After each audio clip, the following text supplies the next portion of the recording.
Danantara, bencana yang akan datang. Presiden Prabowo resmi mendirikan Danantara. Danantara akan memiliki valuasi 14.000 triliun rupiah yang berasal dari nilai aset negara di BUMN. Negara-negara seperti Norwegia, Uni Emirat Arab, China, Arab Saudi, Kuwait, dan seterusnya adalah negara yang memiliki SWF, Sovereign Wealth Fund. Negara-negara ini mendirikan SWF untuk mengelola pendapatan negara, devisa hasil ekspor, investasi, dan pendapatan negara lainnya.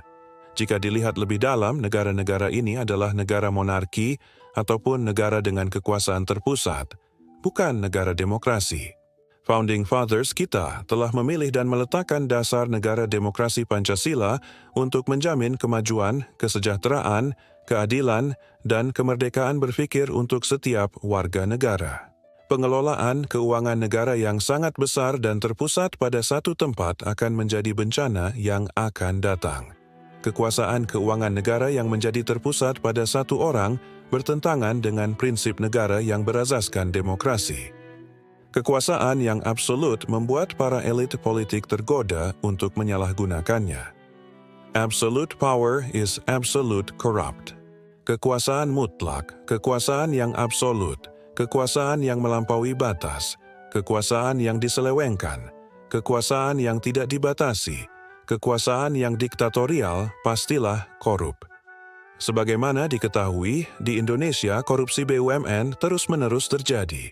BUMN telah lama dinikmati oknum-oknum di pemerintahan dan partai politik. Kerugian dan keuntungan, risiko dan manfaat, kontribusi dan kontrol, eksploitasi dan eksplorasi, eksploitasi sumber daya alam, tambang, devisa, dan modal. Danantara akan memunculkan eksploitasi investasi, eksploitasi sumber daya alam, eksploitasi tenaga kerja, eksploitasi devisa, eksploitasi penyerap rupiah, eksploitasi modal, eksploitasi kemandirian. Danantara akan menciptakan eksplorasi teknologi, eksplorasi lapangan kerja, eksplorasi pendidikan, eksplorasi kemandirian, eksplorasi pembangunan.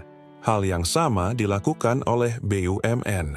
Investasi seutuhnya harus dirasakan oleh seluruh komponen bangsa.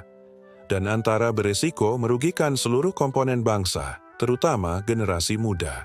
Indonesia memiliki angka pengangguran terbuka yang tinggi, 4,9 juta jiwa pada Desember 2024. Angka pengangguran terbuka tersebut akan meningkat dibandingkan pada 2025 ini, yaitu lebih dari 5%.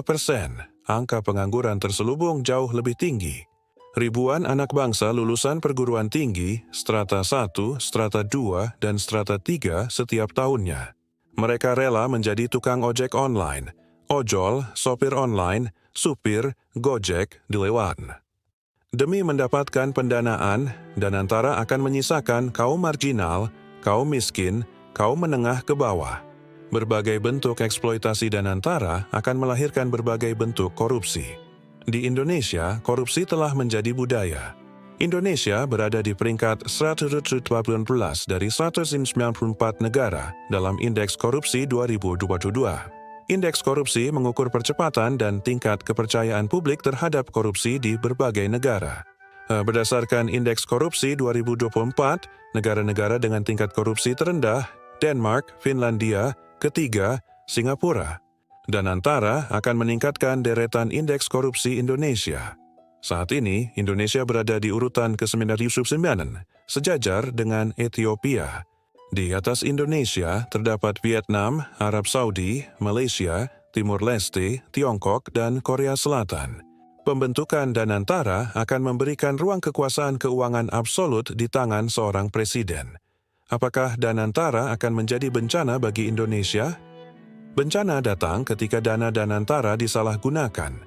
Aset agunan Danantara dijual kepada negara-negara lain.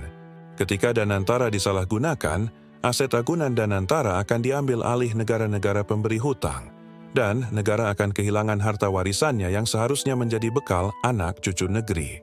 Aset Danantara berupa saham, bank, BUMN, ladang minyak, ladang gas, ladang batu bara, ladang emas, ladang bauksit, ladang timah, ladang intan, ladang perkebunan, ladang pertambangan, dan aset negara lainnya.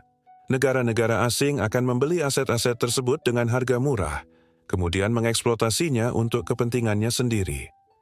Sesaat saja pejabat negara dan danantara menikmat uang instan dari mengagunkan aset negara. Kenapa tidak memperbaiki kinerja BUMN? Daripada membentuk seluruhnya dalam satu wadah yang rentan menyebabkan kehancuran menyeluruh, pembentukan danantara tentunya bisa dibatalkan. Mengambil alih aset negara di BUMN dan dipindahkan ke satu badan, danantara, bukan sebuah kebutuhan. Perbaikan kinerja BUMN adalah kebutuhan. Mendorong sektor swasta untuk produktif adalah kebutuhan. Danantara jangan menjadi bencana bagi Indonesia.